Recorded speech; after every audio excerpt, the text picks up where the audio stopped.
Welcome to FreedomCast, a podcast dedicated to interviewing star icons and entrepreneurs who have encouraged others to become more healthy and active. My name is Ashton, and it's my pleasure to host you as we take another trip through the fitness industry. It's entertaining and informative, and I hope it makes fitness more exciting and special to you in your own fitness journey. FreedomCast is supported by Freedom Fitness Equipment in Charlotte, North Carolina. Freedom Fitness Equipment serves the health and fitness community nationwide, from free weights and strength equipment for home gyms and studios to cardio and conditioning equipment for commercial spaces. Check them out at freedomfitnessequipment.com. Let's get rolling with today's show. This is Meathead Test Kitchen, Sadie and Sausha. I'll get you all to introduce yourselves here in a minute, but this is their nutrition and lifting podcast, and I've been listening through a little bit of what you guys have talked about already, and I was like, man, I really need to reach out to these guys and interview them because you guys are awesome. By the way, this podcast is uncensored, so I don't care what the fuck you say, it's fine. Perfect. I was like, fuck is my favorite word. Yeah, so The sentence enhancer. So this is just an open conversation. Not only about how Meathead Test Kitchen got started, but also about you guys and y'all's backgrounds, because I just thought it was fascinating what you guys are doing, and also just super practical advice. So good job. Thank you. Thank you. Yeah. So if you could start just by introducing each of yourselves, and then I'll ask you for like a deeper background here in a second, but yeah, just a brief introduction. I'm Sadie. I'm a co-host and the creator of Meathead Test Kitchen. I've been doing fitness now for going on 6 years. I just recently got my ISSA certification for personal training. Working on my fitness certification right now. Before this, I was in radio. So we kind of mesh in career paths here right now. So podcasting is kind of the next step. If you come out of radio and you don't know what you're going to do, you can start podcasting out of your garage. Great. I'm Sausha. I'm a co-host of Meathead Test Kitchen. And I've been in broadcasting for probably like 12 years now, actually. Wow. I don't know where the time goes, Right. but it goes pretty darn fast. I'll be getting my nutrition certification here within the next few months. And we just like to have fun and be real with people on this podcast. So we thought it was important to come together and lend our broadcasting background along with our knowledge and experience on both of our fitness journeys, and just be real with people and tell them what's up and not lie or bullshit.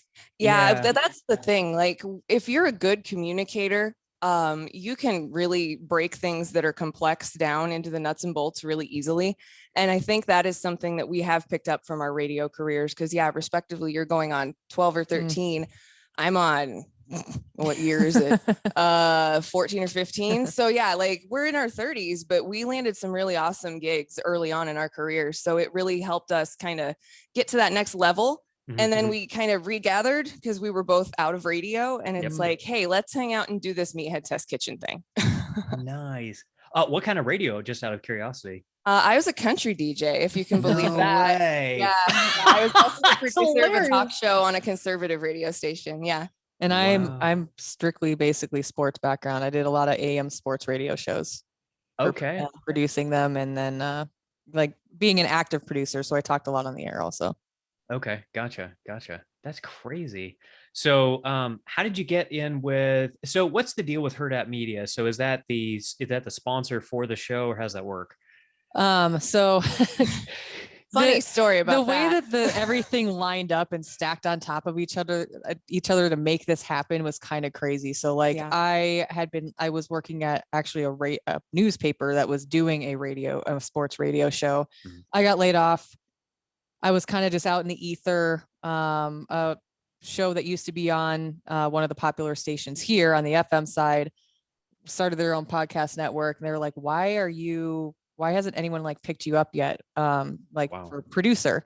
And I was like, well, I'm just I needed a breather, because sports can really like wear you out really quickly.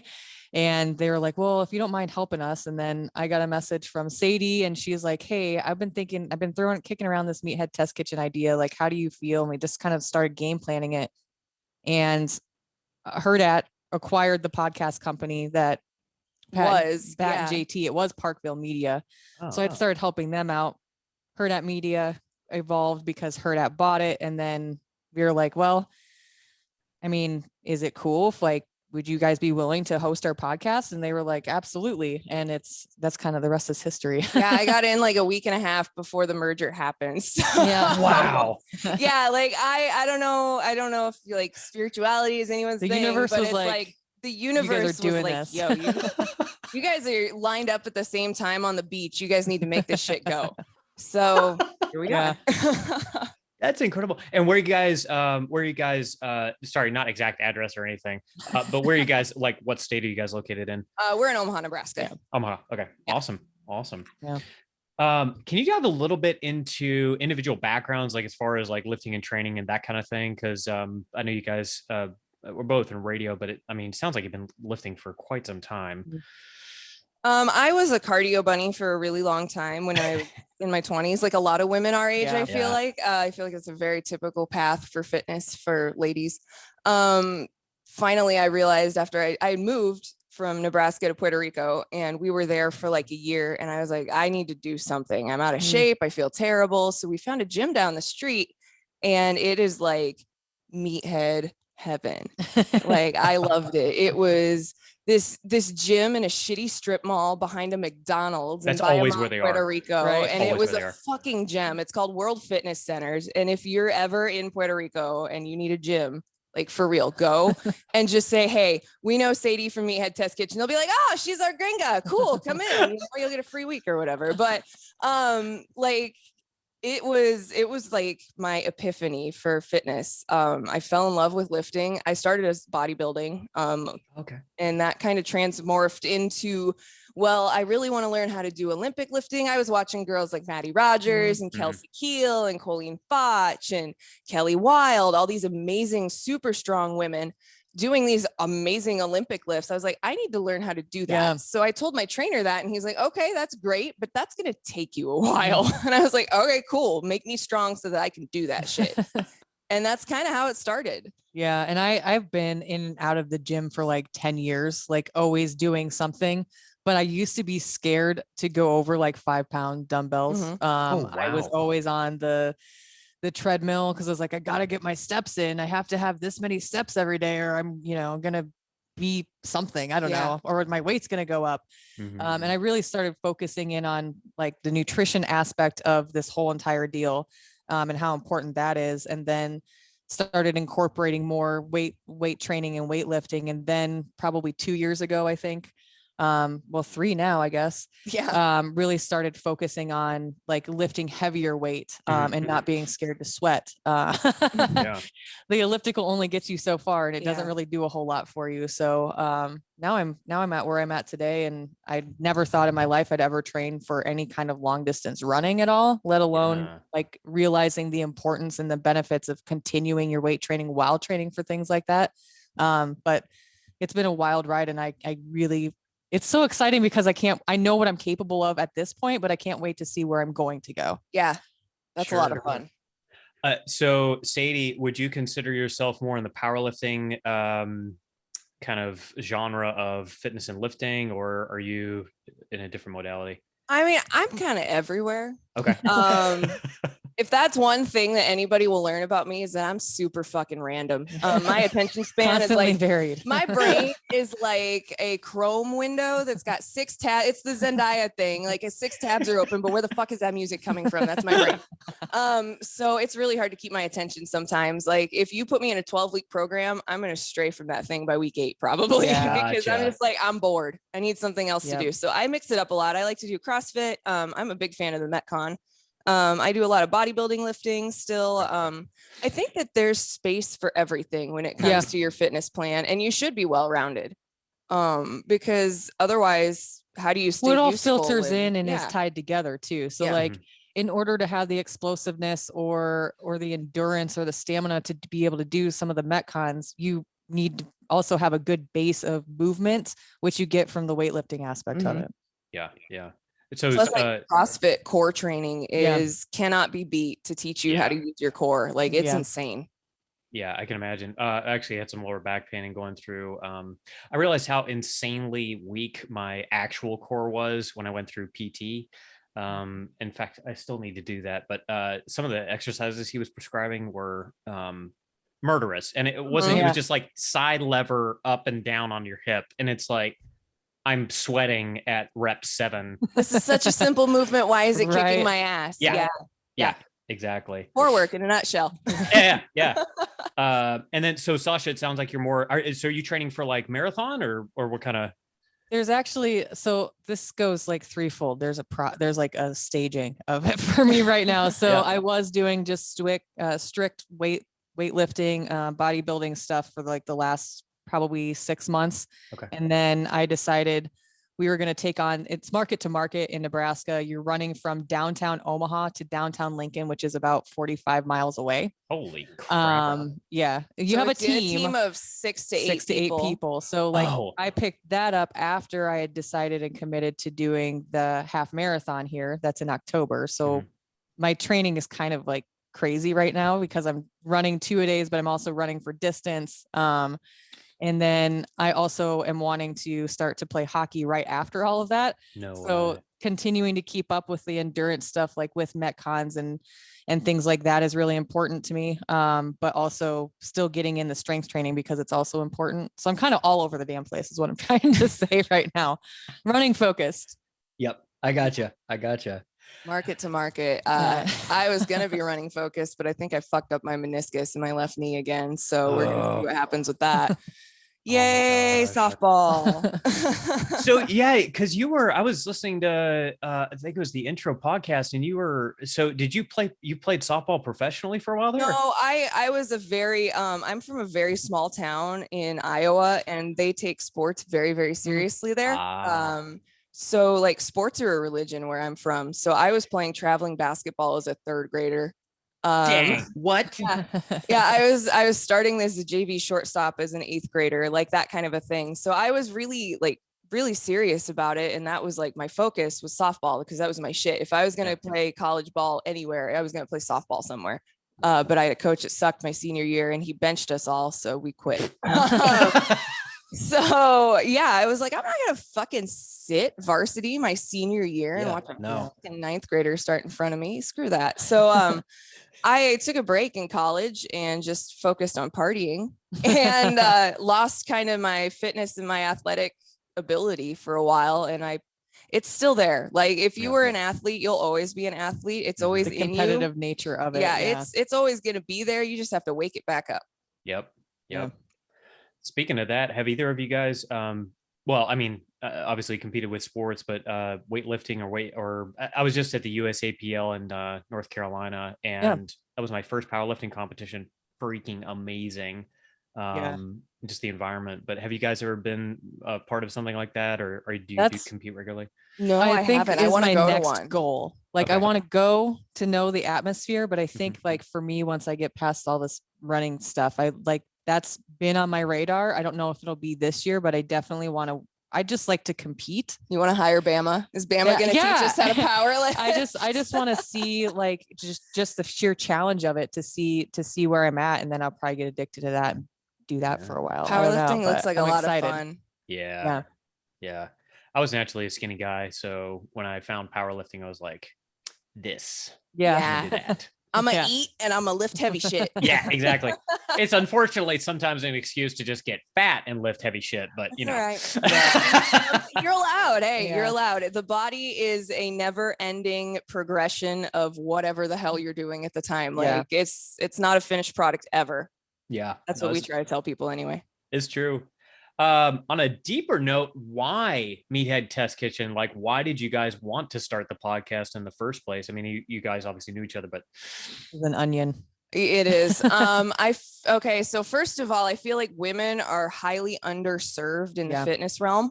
There's a lot of women in fitness and there's a lot of knowledgeable women in fitness, but I feel like when it comes to breaking fitness down to the nuts and bolts for women, we get left out a lot because we live in a man's world. You know, like we talked about on our last episode, literally weightlifting machines are designed for men. Yep. Fun fact, if you didn't know that, by the way. I didn't know that. Yeah, a lot of them are.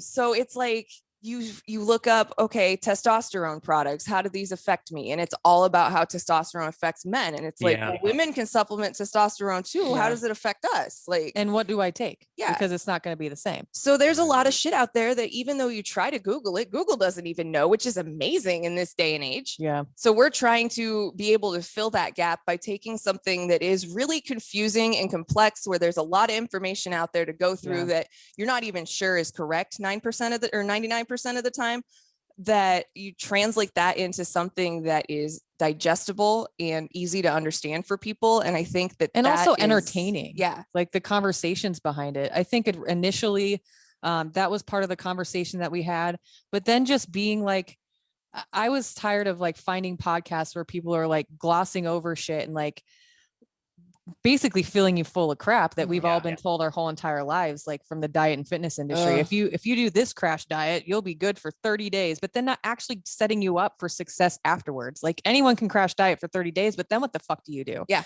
And just being real with people and sharing like some, like our fitness journeys, because it isn't linear. No. It's like, I don't know, it's not even a line. It is a line graph, like but a it's like up chart. and down. It's a wiggly thing up. On a piece of paper. It's like a squiggly line, and that's how it goes. But just like being honest with people about that, because I think that because of what the diet and fitness industry has told us, we have this expectation that if I do A, B, C, I'm going to look like D. And that's not the case. At 150 pounds, if we weighed the same weight, we're the same height and everything, and ate the same exact things, worked out the exact same way, we're probably not going to look even kind of close to what somebody else is going to be doing, just because genetically we're all different. But just being honest with people about that stuff, I think was, for me, kind of what got me on board, and like knowing how we are personality wise. I knew that we would be like no holds barred. Like you're not coming in for bullshit, you know? Yeah. Like I'm not out in the podcast realm to throw bombs and start shit with people, but fitness is for everyone. Yeah. I really believe that. And I want to be able to help people figure out that fitness is for them, because for a long time, I thought fitness wasn't for me anymore. And I realized that it was just the bullshit diet culture garbage. I mean, I'm a child. I was born in the late 80s. I lived through the 90s. I lived through the early 2000s. I was watching MTV at that age. I had all sorts of body issues as a teenager. Like, and I feel like that's super common in our age group. Like a lot of women our age have a really fucked up relationship with food and exercise. Yeah. And we want to be able to change that narrative, because we have been fucked up with food and exercise to the point where it's been detrimental to our health before. And we don't want that to happen to people, because that's not what health and fitness should be about. Exercise should be a celebration of what your body can do, not a punishment for what you ate the day before. Exactly. Well, and I think too, just like, it's not like our target audience isn't just women, but I think that too, that men are taught a certain set of standards as well. And just kind of debunking a lot of that shit. Like, you don't have to look like Iron Man. You're not going to. I mean, you could, maybe. You could, but the expectation there is that you're always, if you do this list of things, that you're automatically guaranteed this set of aesthetics. And that's just not how it works. Yeah. Yeah. I think Instagram has been both a boon and a bane in that regard.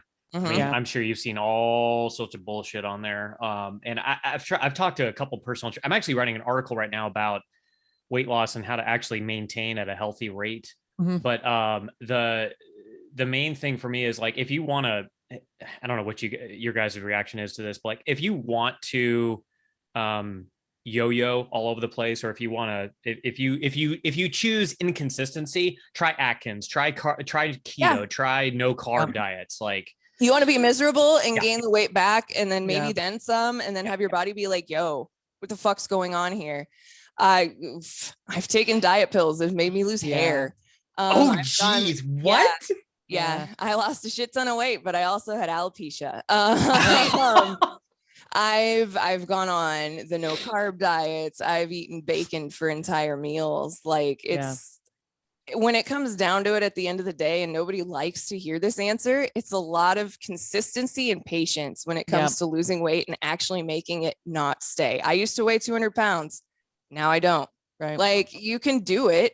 It's a pain in the ass sometimes. It's really difficult, and it's going to suck. And people don't like to hear that either, because we live in such an instant gratification society. I want what I want. That oh, I see it, I want it, I bought it. Ooh, you know, like, and that's fine for most things, but for your health and your fitness, it's not going to be that way. Right. And we're starting to learn on social media that people don't like to hear that. Well, because it's the truth. Yeah. You've been sold this bill of goods for so long by whatever company is cropping up next on the social media apps. I think too that it kind of is twofold with social media in general, because now they have more access to you and they can tailor the algorithm to you. So if you're looking up fitness equipment, it automatically means you're on a diet and you've got all this crap in your feed. Oh my God. The Facebook marketplace suggested ads. But you know, like it's really frustrating. Like just the fitness and nutrition journeys are just frustrating in general, because it requires a lot of patience and it requires the actual dedication to yourself to do it. And a lot of us aren't patient enough, but nobody wants to hear that, because they're like, well, but I could go buy this. Cool. And you'll probably drop 20 pounds in a month, which isn't healthy, by the way. Oh, but what are you going to do after that? Because it's not setting you up with any set of skills to be able to continue on in any sustainable fashion. And that's what I tell people. I'm like, you can absolutely go do that. That's your money. You're an adult. You can do whatever the fuck you want. I am nobody to tell you what to do. However, I will strongly suggest, if you want it to work and keep working, that you do it differently. Right. Yeah. It doesn't necessarily have to be my way. And that's the other thing. You have to find your own way. The puzzle pieces are different for everybody.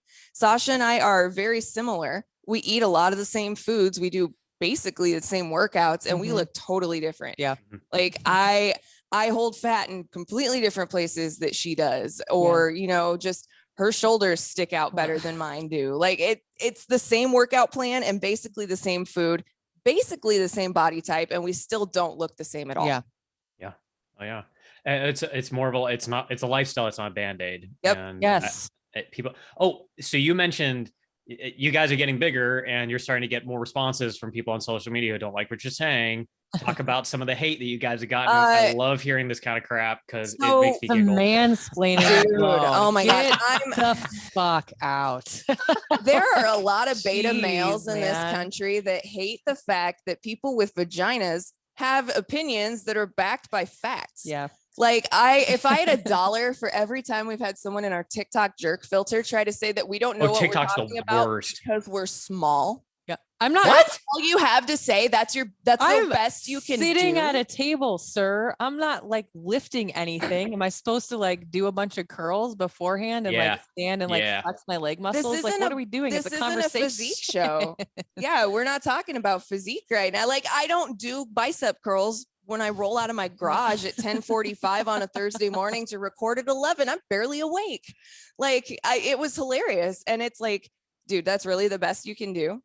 Yeah. That I'm small. Right. Like, that's, and like the mansplaining, it hasn't been that bad. That part hasn't been bad. It's a lot of it, actually, it's been really like generally, most for the people most part, on TikTok good conversation, are super supportive. Like, yeah. Well, how do you feel about this? And then, you know, allow a conversation to happen.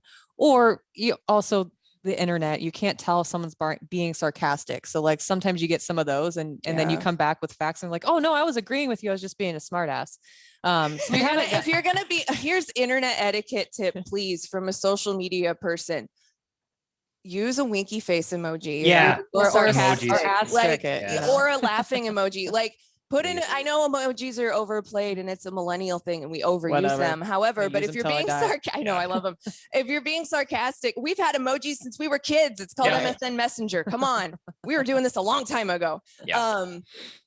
Put in a fucking emoji at the end of your message so that the person on the other end doesn't think that you're being a combative asshole. Because when we see comments like that, we're more likely to be like, well, who the fuck is this guy? Right. Like, why? And to be honest, it's all men. It is. Yeah. Like I shouldn't say it's all men. I should say it's only men that are making those comments. We haven't had a single one from a female. Wow. It's like kind of mind blowing to me. And it's only been like 10 out of the couple hundreds of comments. It hasn't been so far. It hasn't been horrible. But the other thing too is realizing just overall with social media, like I try to ignore that shit the best I can, just because one, it's some stranger on the internet. So like, I'm not for everybody. Everybody doesn't like chocolate. Everybody doesn't like candy and sweets. Why would I be everybody's flavor? So like, I'm not gonna like get too wrapped up in that. Unless somebody's being like legit derogatory, then I'll probably like say something about it or we'll have a conversation about it. like, not necessarily even calling people out, but that kind of stuff doesn't belong anywhere, I don't think. But especially it's the freaking internet, and you can't keep anonymous keyboard warriors from saying whatever the hell they want to. Especially in a space where we're just trying to educate people and make like their life less shitty. Like, I'm not out here starting fights with people. Like, it's well documented that I don't agree with anything Jillian Michaels has to say, but I'm not so, anyone at this point. Like we have a very collaborate, like we like to collaborate. We like to work with people. We like to help people while we learn and grow as well. So it's really, really frustrating when I see shit like that in my inbox. But at the same time, we're professional media personalities. Yeah. You think we haven't heard shit before? Oh yeah. Radio, honestly, at this point, comparatively, was worse. Dude, TikTok, really? Cakewalk. Wow. Yeah. Yeah. Because they can just email in and say whatever the hell they want, or go on a Reddit thread and like blow it up. Mm-hmm. So I would say at this very point in this journey with the podcast, it hasn't been that bad compared to what some of the stuff I heard on radio was. Plus, I feel like we've all kind of realized that there are toxic, shitty people on the internet, and we've all learned how to kind of corner that part of the internet off from us. Like, don't even give them the time. Yeah, curate your social media experience. 100% recommend that to save your sanity and your happiness. Because otherwise, you just fall in that trap of either negativity, or you catch yourself comparing yourself to other people. And remember, what you see on social media is 1% of someone's day. What I post on my Instagram is 0.5% of my day, and it's all I need you to see. Like, you're seeing what that person wants you to see. Yeah. Oh, it's also 0.5% of the shittiest population sometimes too. Right. I mean, Twitter is kind of the gold standard for shitty. That's where I go to yell into the void. I had to have Twitter when I was in sports that's where the timeline is so fast when something breaking in sports happens. It's the best place to be.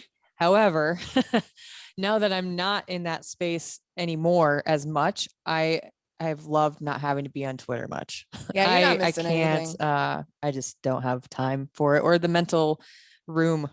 Twitter other stuff going on. Twitter's where I go if I have a customer service issue, because that's the fastest way to get a hold of somebody sometimes is to tweet them. But if you're a politician and I don't like you, I'm coming for you on Twitter.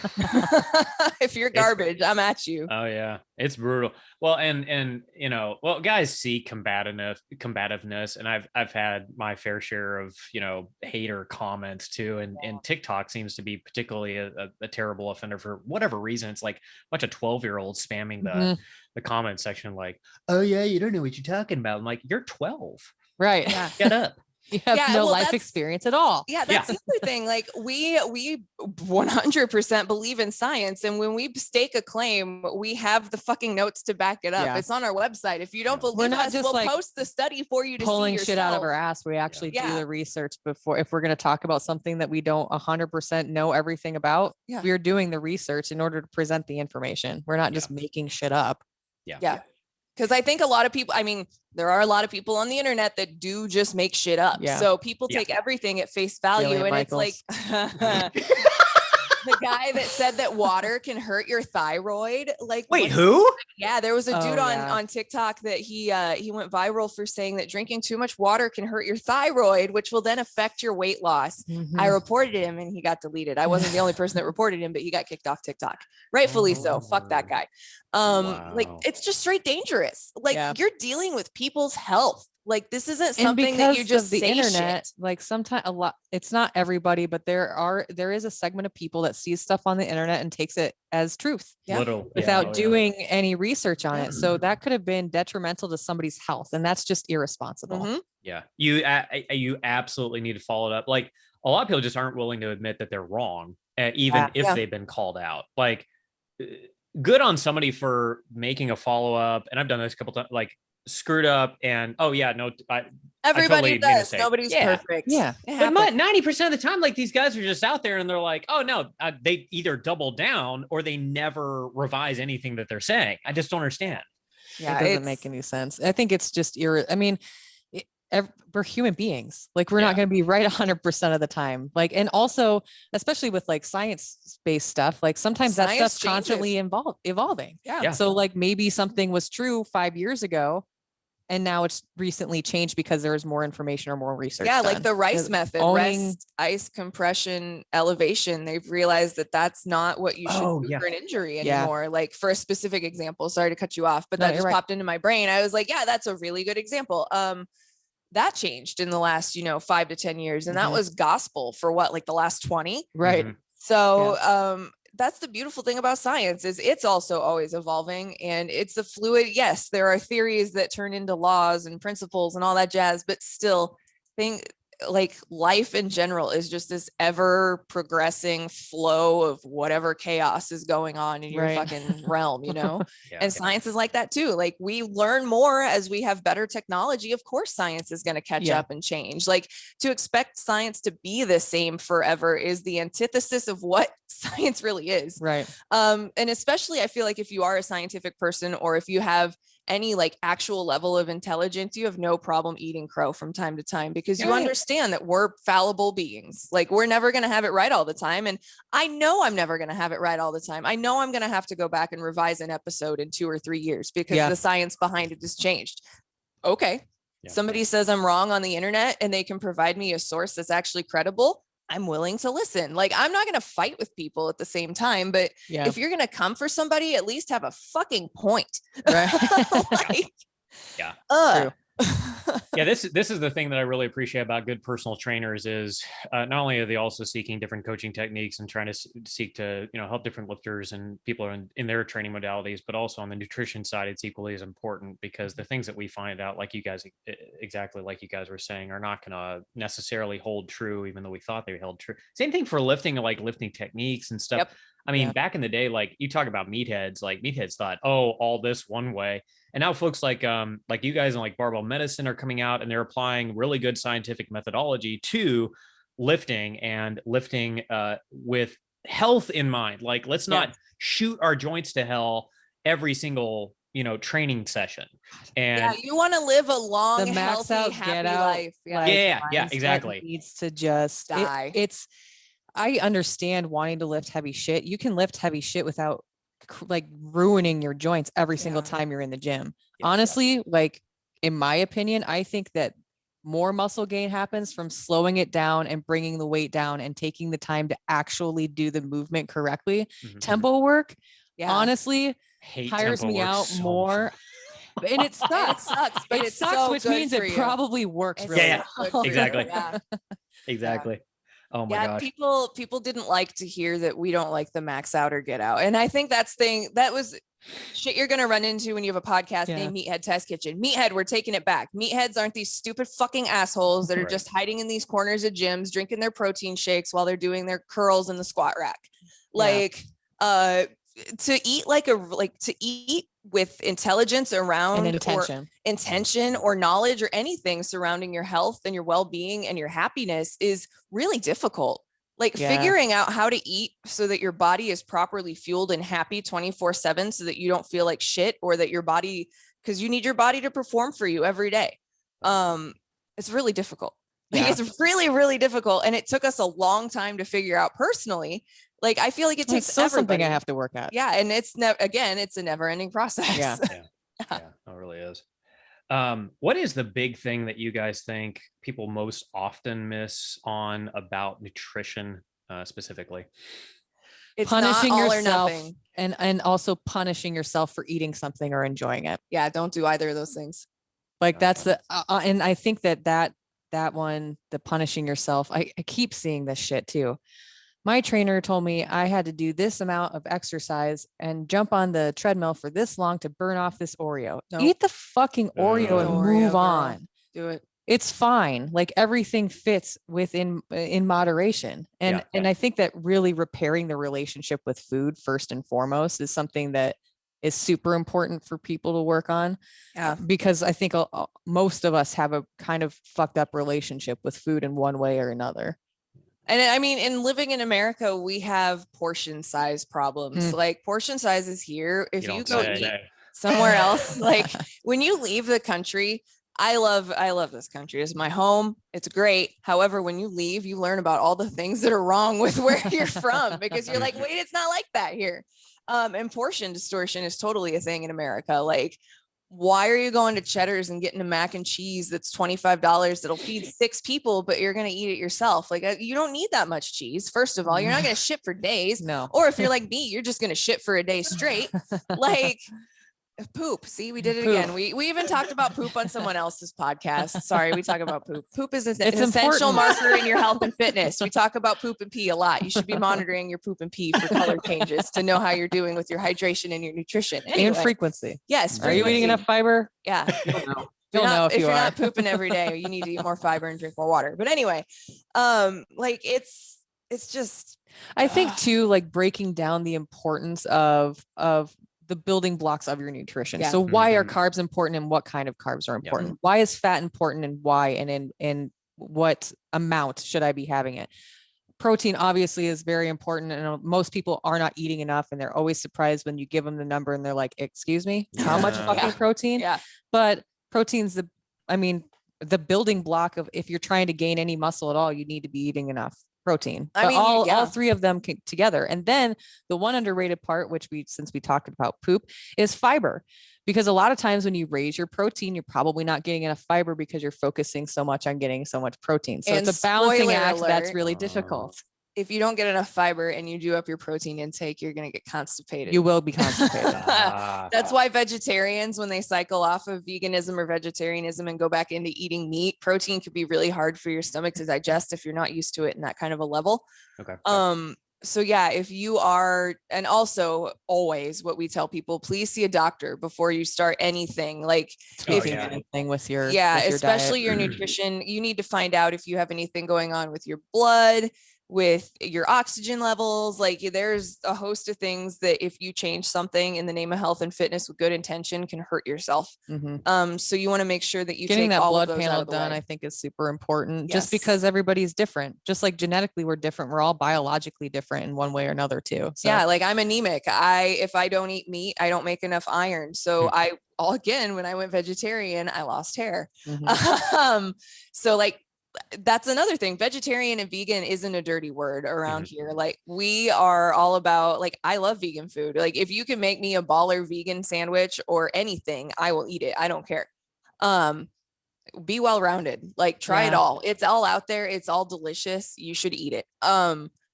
But everybody deserves to eat well, regardless of what your moral choices are surrounding food. So when we do recipes and stuff, we always like to include like, hey, if you're vegan, you can use this. Hey, if you're vegetarian, you can use this. Because in the world of health and fitness, I still feel like the vegan and vegetarian kids are like the redheaded stepchildren. Yeah. Everybody makes fun of them. And it's like, dude, leave them alone. Like it's really, have you ever tried to be vegan or vegetarian? It's really fucking difficult. It's really hard. Like, don't shit on somebody because they made a choice to do something that makes their conscience feel better or makes their body feel better. Why they made that decision, and it's really none of your business. So like, if that's how they're choosing to eat, then whatever. Like, why does it affect people? Salads are good for you. And they can be delicious. Yeah. Load that up with chicken. Give me some. Yeah. Right. That seems to be a huge misconception. Is like I'm a big fan of like guys like Greg Doucette that are all about low calorie dense foods and making them actually taste decent because you can eat more of them. Yeah, exactly. But people get so confused about like, oh, just have to eat chicken, broccoli, and rice. I'm like, no, bro, you don't get it. Like there's so many other freaking options. Well, and now with and we can debate whether the chemical, additives and all that stuff and like the low calorie syrups are good or not. But, it's made that like if you want to have chocolate syrup on your like low calorie ice cream, like now you can because it's available. Yeah, I don't personally have a problem with any of that stuff. I just tell people if they are thinking about doing that, just have your blood tested. And if you have a history of migraines, I would tell them to stay clear because those artificial sugars can really wreck you. Yeah. Gotcha. But there's options for everything too. Like we like to do substitutions a lot for stuff. So like one underrated item for me would be like Greek yogurt. Yeah. You can sub sour cream out in any recipe and put Greek yogurt in. I think it tastes better at this point. It got more tang. It does. It's good. But there's always things that you can substitute other things with to still enjoy the things that you want to, that may be a higher calorie item that isn't as dense in maybe nutrition as it could be, but you can make it that way. Yeah. Like cheese. So reduced And fat any cheese restaurant is will weird. substitute whatever the fuck you want. They will. Yeah. At this point, there's a button for it. Yeah. So we talk to people about cheese. They're like, okay, reduced fat or low fat cheese is great, except for when I 50-50. melt it and it's plastic. Okay, then mix regular cheese in with it and do a 50-50. You're still doing better than doing full fat cheese. Yeah. There's always options. Yeah. You are going to have to cook or have somebody cook for you. And that's another thing people don't like to hear. Like, it's going to take a lot of your time, especially in the front end, while you learn your system for like meal prep or whatnot. I swear by the Instant Pot. Yeah. I have an Instant Pot air fryer that I did a whole rotisserie chicken in an hour last night. Like, nice. If you can invest in good kitchen gadgets, if you have that availability, that will help make your life easy too. Like a sous vide. Like sous videing is great because you can start it in the morning and it can literally run all day and it'll just stay at the finished temp. It won't ever overcook. It'll be juicy. You come home, you sear it off, boom, dinner is ready. Like, don't sleep on the crock pot. I know the crock pot's old school. Like our moms use crock pots and like they're the best. They're great. If you know how to use one, they can be super useful for, you can make, I've made chicken and rice in the crock pot. Roast in the crock pot is a big hit at our house, either pork or beef roast, and put lots of carrots and potatoes in there because you need to suck up all that good roast juice. You're gonna have to cook. Sorry. And there's actually, we've talked about this. They have food prep services now that are they're made to your order and then you just shove them in the freezer, grab them and go as you need them. Like, there are options. You just might have to do a little bitch work and a little leg work to figure it out for yourself, whatever works best for you. And if you want to do a meal prep option, you're going to pay for that convenience. Just know that going into it. Right. Well, I got a buddy of mine who runs a website completely dedicated to like easier ways to meal prep. I mean, there's ways to do it if you prep your meals for the entire week, or even if you just do it for the next few days. I mean, I remember this was a big fight when we first got married, because when I was single, I was like, crock pot, this is gonna be good for 7 days. My wife comes in, she's like, I don't know about that. I really want something fresh every single night at dinner. And then after a while, you just realize it's exhausting. So but thankfully, cooking for two is easier than cooking for one. Yes. Cooking for one sucks. And like one of our really good friends, he's a single dude, and he started recently coming over to train with me in the garage. And I've been like teaching him some meal prep hacks and stuff. And he's like, dude, cooking for one sucks. And I was like, use your Instant Pot. Right. And then make lunch for tomorrow. You'll and anything else take it with can go in the freezer. You know? It's just figuring out, like, we have actually a 2-part episode on meal prepping on the front end and the back end, and then the containers that you can buy, because there's all kinds of stuff out there. Oh yeah. The one thing is just like working out, you have to figure out like what your workout soulmate is. What's the one thing that you'll continue doing? So what's the plan and the strategy that you'll continue doing that works best for you and is the easiest? Yep. It takes a little bit of time to tweak it and figure it out, but I think it's definitely worth it. And people need to learn how to shop for groceries. Teaching yourself how to shop for groceries is hard, especially if you are a single person, because you're spending a lot of money on single servings and stuff like that. Yeah. I swear by a club card. I had a Costco and a Sam's membership at the same time at one point when we lived in PR, because they were both close, and it was just like, can't get this way because the road is flooded. So I guess I'll go to Costco today. But I have a Sam's membership, and I love that shit because I can get like a 30-pound chub of hamburger and bust it up into 3-pound portions, which is tacos for 2 days for Phil and I or whatever. And like, you have to invest a little bit. Again, this is an investment in a bunch of things. Investing in your health and your fitness is going to require you to spend some money on a couple of things. But if you do it smart, it's not so bad. Like, you don't have to have the brand name air fryer. You don't have to have the top brand vacuum sealer. I have a $55 off brand vacuum sealer from Amazon, and it's better than my Food Saver ever was. Like, stuff like that. So like, we have an Amazon store for these things, for if people are like, well, you talked about this, well, where can I find that? Dude, it's on our website. Just go check it out. We just really want people to know that it can be not horrible to change your lifestyle surrounding your health and how you eat. Yeah, absolutely. Are there any nuances and habits between men and women that you find are harder to overcome when you're getting back on track, whether it's gaining weight or losing weight? Things that men tend to do that women don't, or women tend to do that men don't, that just kind of throw them off? I always feel bad for women when we lose weight, because we're at a marked disadvantage hormonally versus men. And understanding that fact too is hard. Yeah. And knowing that your body may not move as well during a certain period of time. Yep. because I think that sometimes like mentally it can get a little defeating because you don't understand why you're tired. Like I was able to do this last week. Why can't I do it this week? Probably your hormonal thing. That was a really tough thing for me to overcome because I was the lone chick training with dudes. So my husband and I started working out and eating better together because always have an accountability partner, by the way. If you can have somebody help easier. Yeah, it makes it so much easier. So like we did it together and I got super frustrated because we were on the RP plan and he was getting to eat 3,200 calories a day, but I'm at 2,200 calories a day and we're doing the same workout, literally the same workout. I'm lifting the exact same amounts of weight that he was, the same reps, all of it. And I'm like, this is fucking bullshit. Bullshit. What the fuck is going on? And like, that was my moment where it's like, this is how our bodies are. And then that's kind of when the switch flipped for me, where it's like, fuck it. I'm just going to focus on eating good food when I'm hungry, when my body is telling me to eat the good food and just move it at an exceptional level, you know? I think that across the board, the main thing that I've seen is just how hard it is to get that consistency down. Because, and I think like just in general, like the consistency, like, well, it's really easy in the beginning to make excuses, but excuses turn into days and days turn into weeks. And then you're back where you started to begin with, which is probably why you started the journey to, in the first place, is because you got fed up with one thing or another.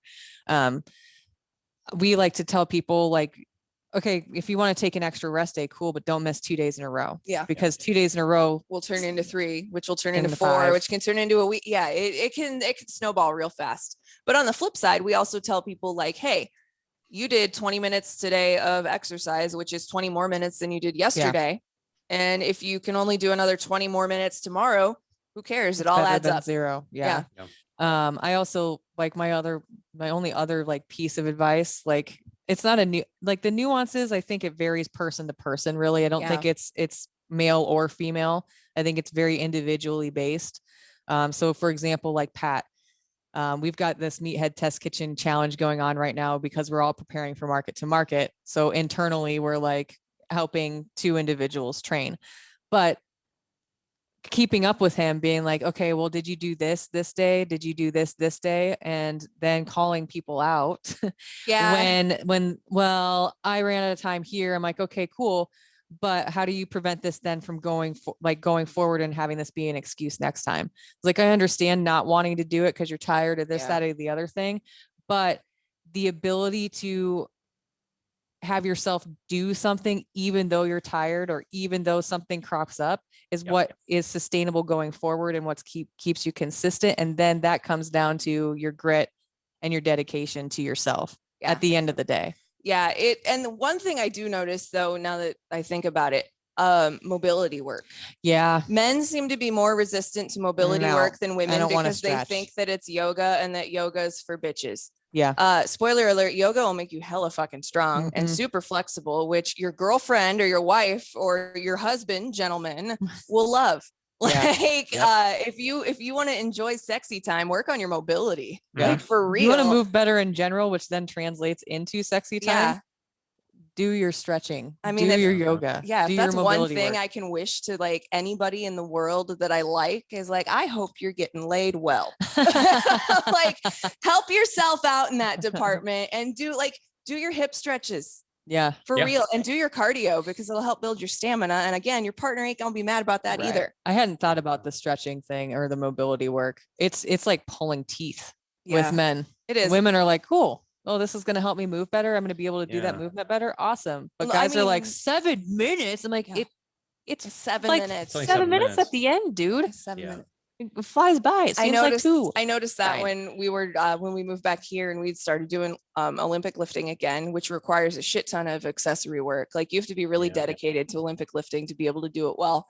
And my husband was like, well, I don't know why I can't move like that. And I'm like, because you're not doing your fucking mobility work. And he's like, what do you mean? I'm like, dude, I fucking stand here and work out with you all day, like the whole time. I'm watching you and you haven't done any of it. Like, what do you expect? If you don't do the work, you're not going to get the results. That's the other thing. And warm-ups matter too. Warm-ups I've noticed totally matter. that the guys don't really, they just want to get in and like get their pump just on and then go. get out. It's like, cool, but you'll move a lot better and be able to lift more if you do that warm-up work. It's beneficial. Yeah, your elbow's not going to be popping every time you move your arm. You won't hear that. Break your freaking back if you warm up properly. Good Lord. That was one of the main things I learned when I was starting out training. I was like, you just can't go into your regular sets. Like if you're doing nothing else, even if you aren't doing your, at least warm up. Like, please, for the love of God. Just 5 minutes. 5 minutes. It's hot. Like on hot days out here in the garage, I don't warm up as long as I would on a day where it's -20 outside. Sure.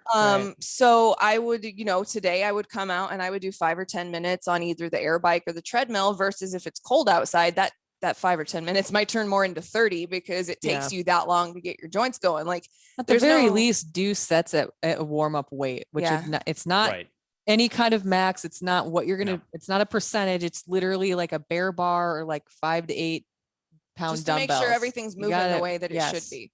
Yep. Because avoiding injury, like you want to stay fit, don't get hurt, because getting hurt is the biggest, derail you. It's so frustrating, and it's going to turn you off immediately.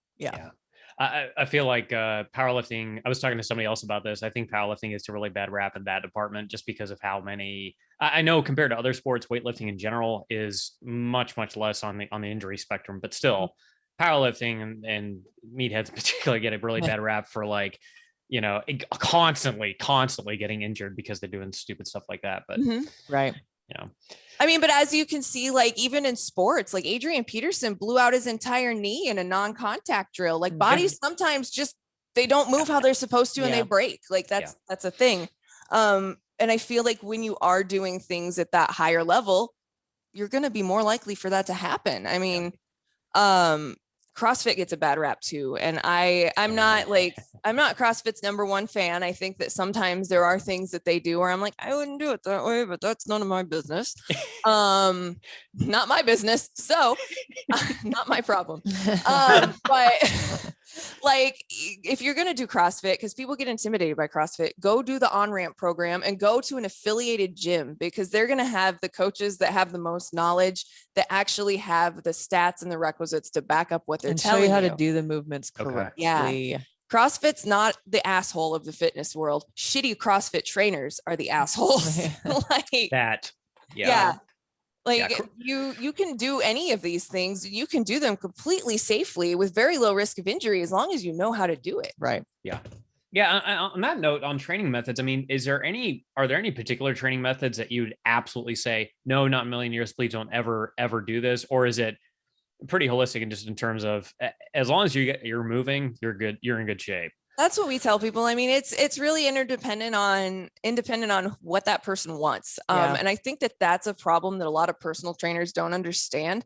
Okay. Is that it's not about what I want for you as a personal trainer. It's what you want for yourself. Yeah. And I have to make that happen. Like I can have 5 plans in mind, but if this person comes up to me and says, well, I don't want to do that. I want to do swim training and I want to do low impact exercises. And then I have to completely draw out a new plan. So don't try to make somebody fit into the box that you've already decided to put them in. You've got to, it's a give and take. Like I need to call Gorman and check in with him to see how he's doing this week. Cause I'm that trainer that I will let you go for 2 weeks if I don't hear from you, but I know I should check on you, but I still don't want to badger you. Like, cause you're figuring it out for yourself.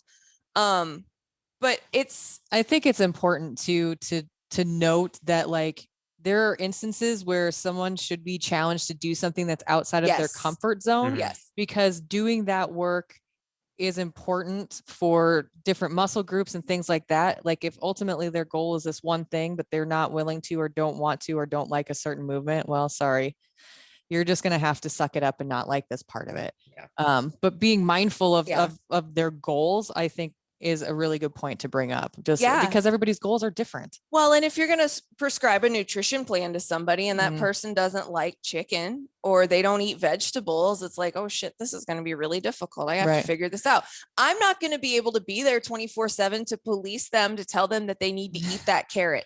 But if they have like a list of things to pick from, like the things that they do like, I feel like it's easier for a person to stay on track if they've got options laid out for them of the things that they already like, because then you can kind of pick and choose and place and put them as far as nutrition goes. Yeah. And I feel like as a job, the job of a personal trainer should be for me to kind of point you in a bunch of different directions so you can figure out what you like. Yeah. And the other thing is, I realistically, like as a trainer, I want you to learn enough from me that you can go out on your own in a year or two and be able to do things on your own. I don't want to keep you forever. I mean, sure, it would be great for business retention. I could be killing it and have 70 million clients, but I don't want that. I don't have the time for that. It's a kind of like a setting you up and then kicking your ass out of the nest. Like, all right, you're ready, go. Right. And if you have like follow-up stuff and like that, you know, like that's different, like, of course, but I think that setting people up for the most success that they can have on their own so that they're confident when they go in the gym and they're not scared to change up a plan and they're okay with doing that every, 6 to 8 weeks. I think that is probably one of the more important parts. Getting people comfortable with fitness isn't necessarily easy, but I think it's super important because then they have the confidence and you're building them up and giving them keys and tools in order to succeed in the long run. Yeah. And like, I've had trainers that have shamed me because I was out of shape. I went to an initial client meeting with a trainer at a Gold's forever ago, and it's not even a Gold's anymore. So I'm just gonna drop that name in there, but, they had me do pistol squats on my first day. I'm like 200 pounds, haven't lifted a weight in many years. Had me do single leg squats, hurt my knees really bad. Like I didn't get hurt, but it felt like shit. Yeah. And then we got done and he's like, you're really out of shape. And I'm like, no shit. That's why I'm here. You want to pay you $45 an hour after you just told me that? Fuck you. No. Like insightful, like that's why I came here in the first place. Right. Talk about fitness being geared towards men. That's something a dude would say to another dude. Yeah. Like I feel like, and it would be fine. But speaking to a woman, I don't even think okay. it'd be fine. I agree with Sausha. Okay. Yeah. Okay. As a guy in the gym, like, and that's a lot of people, like I'm following this guy on, I don't know if you've seen him, Weight of Depression on TikTok. He's in the UK and he's probably pushing over 300 pounds. Okay. He's murdering it and he has a ton of support. But if somebody, I mean, that like the guy's depressed to begin with. I think walking into a gym, if a trainer tells him that, or if I was in that shape and somebody told me that, I'd be like, I'm out for the rest of my life. Come back. I was embarrassed. You'd never come back. You're like, why? Okay, cool. Thank you for collecting that data and giving that to me. Like, why did I come here? I don't want to come here again, because you're shaming somebody and making them feel bad for doing something and trying to do something for their health. Like, I kept going there. I feel like it such was a free dick membership. sometimes because I'll be like driving down the road and I'll be like, I'll see someone running, anyone running, and I want to yell out like, "Good for you!" Yeah. Just like I don't care where you're on. I don't want to be that creep that's yelling at somebody running. I just want to like cheer everybody on. Like, awesome. Yeah. You're outside. You're doing something. Like, I don't care what fitness journey you're on. Like, it's badass that you're that dude. Hopefully he's not a trainer anymore because he wasn't very good at his job 7 or 8, 9 years ago, whenever that was. I was super disappointed because my friend was his boss. Oh no. Yo, this is how your boy talked to me today. That's not cool. And I didn't go back for a couple of weeks, but I had a free membership from the radio station. So I always just want to cheer everybody on. Like, I don't care where you're at on your fitness journey. I don't give a fuck. I want I'll be everybody's damn cheerleader. Yeah, dude, if you need a cheerleader, hard. like email us. Like, I will cheer you on, like wherever you're at. If you need to scream at someone because you're fucking frustrated because this shit is hard, it takes a lot of patience. Like, hit me up. I'm here for you because I just love the journey itself, and I know that it gets frustrating, and like I would hate to ever be a source of like not being a cheerleader for somebody or being a reason that anybody ever was like left their journey like that. And like the thought of that, like it like hurts my heart that someone would be rude to somebody else for trying to do something for themselves. Well, and we've worked in media for long enough that we understand that when you have a platform, your words actually do matter.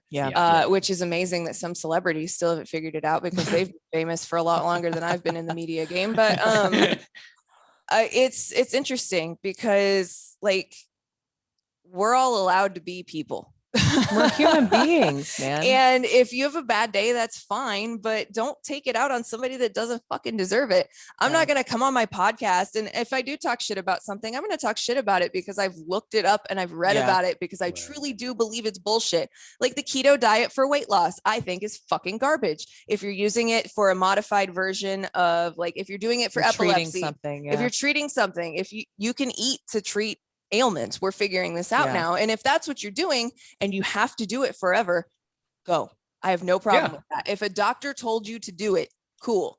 If you're doing it because you want to lose 20 pounds, not the way to go. No, because you're going to stop doing it at some point because you're going to get burned out and it's going to suck. And all that weight's going to come back and it's going to come back more because you haven't given your body a carb in months. Right. Like I have a friend that has MS and we put him on a modified version of keto. We knocked his carbs down. We didn't take them all away, but we knocked them down significantly. And that helped him because we found out that carbs will irritate his MS symptoms. Oh, wow. So like, it's really cool to see that there, again, there's space for everything. The keto diet's not an asshole if it's used in the right space, but if you're using it for a way that it's not meant to be used, it's a bad idea. Yeah. Like you shouldn't be doing these medical prescribed diets just to lose weight.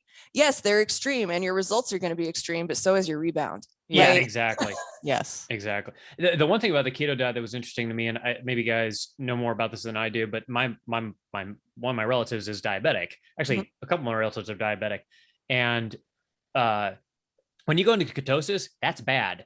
And for them, yes, very bad. Yeah, like really, really bad. So especially for a diabetic, but I know for a regular, but I'm like, if this is only a temporary thing where in 3 to 6 months you're going to be right back off of it again, and it's that like people are eating sticks of butter and like there's so many other things about it that are just so bulletproof coffee is okay. Like I come from a part of the country where old people put margarine in their coffee. I've heard of that before. That actually wasn't weird for me when that came out. People were like, they're putting butter in their coffee. I'm like, oh, it's an Iowa thing, I guess. But it's bizarre the things people are willing to do to lose weight instead of just being consistent. Yeah. Like, any excuse. You're willing to jump through all these fucking hoops, which is way more difficult than walking for 20 minutes and eating a vegetable. If over your lifetime, you added up the amount of days that you spent on a yo-yo diet and just had applied those days to being consistent and repairing your relationship with food and finding a workout that you enjoy, like you'd be there. Like also you'd be where you wanted to be. If you could see all the money that you wasted on all that shit over time, all the diet pills and wraps, plans and buying the books and it's bad. I'm going to end with this one just because I think I'm just going to start wrapping us up here, but you guys talked about dumbbells a little while ago, and we buy and sell fitness equipment. That's our business. So I'm always curious about that aspect. What is the best single piece of equipment for a home gym, Sausha and Sadie? Do you want to go first? I don't know what my answer is going to be yet. I would say personally for me, a barbell. That's because of where I'm at on my journey. I think, or do I want to do barbell or dumbbells? I know that's where I'm at. See, because the dumbbells are more versatile. When I first started buying stuff for my home gym, I had one 20-pound dumbbell. I did everything with a 20-pound dumbbell. Every single movement I modified around that 20-pound dumbbell, whether that was going up in reps because I wanted to, actually, I was still trying to build. We didn't have gyms to go to. Yep. So I guess I'm going to modify my answer and probably say dumbbells. If we go with how my gym started, my garage gym started with an Airdyne bike and a plyo box. Okay. But it depends on where you are. If you're advanced, I would say a barbell. If you're starting, absolutely dumbbells. Yeah. Because you can chuck those anywhere. Do anything. And you can do anything with you. Yeah. Bands too are also underrated. Okay. If you have not a lot of money that you can spend on stuff and you have a tight space, get the handled bands and like the giant broccoli rubber band. I mentioned this on our last episode, but if you're more advanced and you're like looking to add things to your home gym, I would invest in like a dip machine / pull-up bar. Oh yeah, Okay. Power Tower. Yeah. Those are great. Because they're versatile too. You can put your bands on there and do a variety of movements. So yeah, bands are good. People sleep on those a lot. Yeah. A yoga ball is always a good investment too, because you can do a lot with a yoga ball. You can do unweighted, you can do your hip work, you can do leg work, you can do core, you can do arms. Yeah. It just really depends on what kind of setup and what people want to do, I guess, is what I would say. But probably the dumbbell. Probably the dumbbell. It's going to be the dumbbell. You're going to go with the barbell. I'll go with the dumbbell. I'm modified. I'm going dumbbell. Oh, you are going dumbbell. Okay. I missed that part. Sorry. I was watching Phil throw a tree on my, we had a storm on Friday and our tree in our backyard exploded. So I'm sorry. Chainsaws. That was my husband. We're getting that cleaned up today. It ate my whole weekend. So, not a problem. That's how we got our workout in this weekend. Hey, there you go. That's awesome. Yeah. Yeah, dumbbells are amazing. They just keep on coming out with even better adjustable versions. For example, like Dual Bell and Power Block, and they just keep making. Have you seen the Iron Masters that you can literally throw anywhere? Like they put them in a cement mixer. Okay, you got to look this up. Oh, I'm gonna Google it right now. Iron Master dumbbells. They put them in a cement mixer, mixed it for like 5 minutes, took them out, and they were still all in one piece. It was amazing. Wow. They threw them off a building. Like these things cannot be destroyed. We actually talked about that, like as far as like almost a money saving maneuver because you get all in one. But then we were talking about like if you're gonna do any kind of like any snatches or anything, like going overhead with it. That was our only concern. But if they're like indestructible, the Iron Masters would be okay because you put the plates on and then there's a loading locking mechanism on the side that goes into the handle. Those are dope. Awesome. Yeah, those are really cool. The Power Block ones are cool. They kind of they're squarish. They are. It really depends on how you want to use them. Like if you're going to do bodybuilding stuff, or if you're going to do just like body weight stuff, the Power Blocks are probably going to be fine. You're not going to be able to snatch that thing. You're not going to be able to do it clean with it. You might be able to do a kettlebell swing. But even with the way that the weights are added on there, how they clip on the sides and stuff, like I have a couple of friends that have them and they like them. They probably won't keep them forever because they're just starting their fitness journey and doing like beach body programs at home. So it's perfect for that. The Bowflex Select Tech ones are really good. Those again, probably not gonna be able to do a snatch or a clean with them, but if you're doing just regular dumbbell work, you're gold. Yep. They're cool. I mean, if I had money for a set, I would probably have some. They can be expensive. Well, everything's expensive. There's like equipment shortages pretty much everywhere still. It's ridiculous. Yeah. I somehow put a garage gym together in 3.5 months over pandemic last year. I don't know how. Lots of Facebook. I started right at the beginning. Yeah. We knew early on that we were done, and it's like, all right, let's start building this collection. Yeah. It's actually our business started. I got a power rack. It was lime green. It was a Titan T3, and then we switched out for something else, and just built from there. But like, right at the beginning of the pandemic when nobody realized like this is going to be liquid gold. Yeah. I still can't get my hands on a rower at retail price right now. Forget it. It's insane. So that ship has sailed for now, but I got a treadmill. And a Schwinn Airdyne bike for less than $300 combined. So that was cool. I put the whole garage together for like $1,500. It was amazing. See, people can do it. It can totally be done. Gotta pay attention to the deals. And you have to be okay with not paying for Rogue. Oh, that's the other thing. Oh, dear God. Okay. I'm not products, but they're not the end all be all. Like I'm not going to get on my soapbox. I'm really not. No, that can be an episode for another day, sir. I have had. So High Temp. They make the same damn bumpers in the same damn factory. It's the same material. Literally. And people are like, people coming in the shop. They're like, "Can I have Rogue, please?" I'm like, they're literally the same thing. Do you understand how name brands work, sir? Right. Right. Yeah, exactly. I have X training in my garage right now. They're pretty great. I like them. The faster barbell is what I ended up grabbing. Nice. Yeah, I've got stuff from everywhere. I've got Rogue stuff. I've got Titan stuff. All for one from Amazon has been. I found a lot of great useful stuff. Yes. Don't sleep on that. All for one is a band, actually. Yes. I apologize. Don't look for all for one. It's yes, one for yes for all. 4, the number 4 all. Yep. I have their kettlebells. What else do I have? I have their lat pull down machine attachments. Oh, nice. Their handles are great.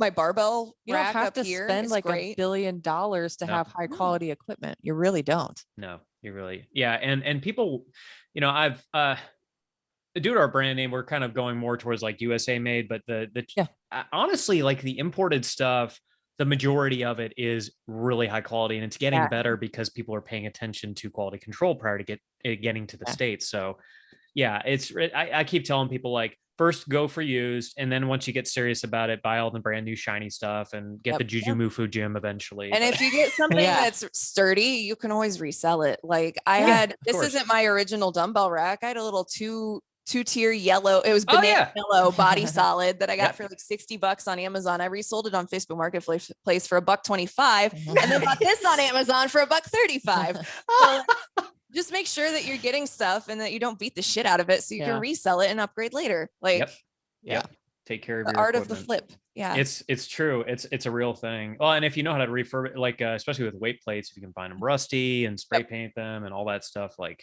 you can really make your money back. Yeah, there's a guy there's a couple of guys that do that. There was a guy started his entire TikTok account based on like, how can you build your home gym for free by continuously flipping stuff. Yeah, that's awesome. Really neat. So that's awesome. Well, Saushas and Sadie, thank you guys so much for coming on the podcast. Really appreciate you. This is a lot of fun. Where can people find you guys and Meathead Test Kitchen? We are on social media everywhere at Meathead Test Kitchen, except for Twitter, which you don't need to be there anyway, but we're MTK staff. I'm Meathead Sadie on all social media. She's Meathead Sausha. There is a U in my name, SAUSHA. Okay. You can find us meatheadtestkitchen.com. You can shoot us an email if you have questions. Podcast is anywhere you can find podcasts. We're on all major distribution networks, Spotify, really good stuff, guys. Deezer, Apple, all that jazz. So if you like us, please, follow, rate, subscribe. You know the jazz. You're a podcaster. But we really appreciate it. Like, this was something that it was a passion project that lived in a notebook, and I didn't ever think it would see the light of day. So to see it grow legs and run already within the first year has been pretty incredible. So thanks for being a part of that. I appreciate it. Absolutely. Check these guys out for sure. Listen to their podcast episodes. Start with the first one, go all the way through, or just pick through the ones that you're interested in. There's some really quality, not only guests, but also topics to discuss on nutrition and equipment and all types of training. So check these guys out. Really appreciate you guys coming on. Thank you so much. Thank you. Oh, yeah, you're welcome. Thank you. All right. We'll see you around. Bye. Bye. Thank you for listening. Please give FreedomCast a 5-star review on Apple Podcasts or wherever you listen to podcasts. It would mean a lot to our business. Plus, it's fun to read y'all's reviews. See you next time.